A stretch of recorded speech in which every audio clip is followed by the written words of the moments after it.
Hi, welcome to the VAST Vulnerability Ranking tutorial. We're going to start out by going to the VAST website, and you can feel free to browse around, but eventually you're going to want to log in, and we're going to log in as a community water system stakeholder, and it's going to lead us to this page. And if you haven't already done so, you want to go ahead and register, and you can register using your email address, and that's going to be your username also.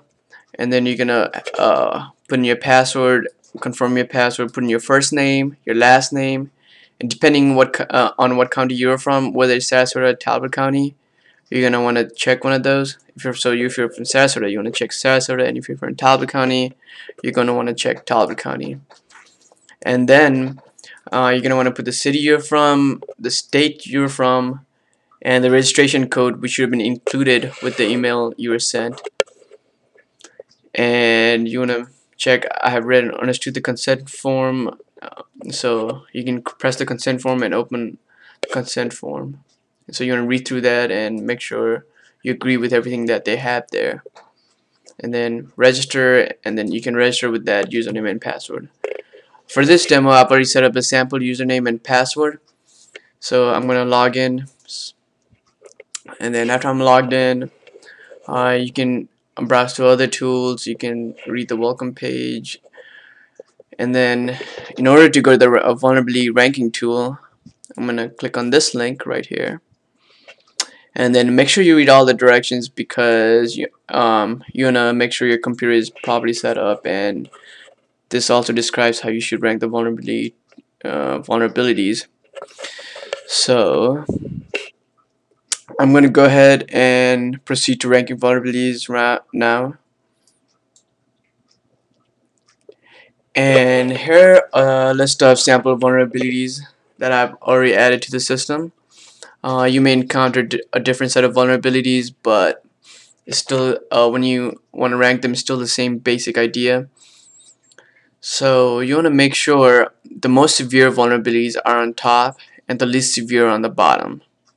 So let's say if I think power outage requires emergency power supply to run pumps is the least severe vulnerabilities of any that is out there right now. So I'm gonna put this all the way in the bottom, because I think that is the least severe, less severe than hurricane disrupting distribution system and climate change impacting the precipitation patterns. But now I think natural hazard disrupts water system and delays the return to normal management practice is more vulnerable than this vulnerability right here. So I'm going to put it on top of this vulnerabilities. And if I think natural hazard causes wastewater system treatment system failure is not as vulnerable as this vulnerability, I'm going to put it on the bottom of this one. So that is how you will be ranking the vulnerabilities depending on the severity.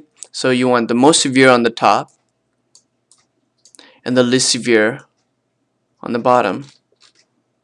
So this is rank number 1 for being the most severe, rank number 2 for being the most severe, number 3, and the list goes on that way.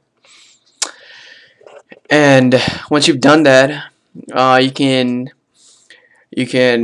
mark the vulnerabilities. You can categorize the vulnerability as being an exposure, sensitivity, or adaptive capacity. So for example, if you think it belongs in the category of sensitivity, then you click sensitivity and it will let you know that you've updated it. And you can also change the frequency of that vulnerability. If you think it occurs every 11 to 100 years, you can mark it as being very low. But if you think it occurs every more than 3 times a year, you can change the frequency to high. And you can do this for all the vulnerabilities out there.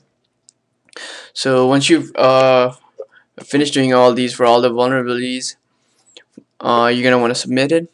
And so just press submit, and the manager of your project will receive all your responses, and he should email you the aggregated results or put it on a website. And that's it for the tutorial.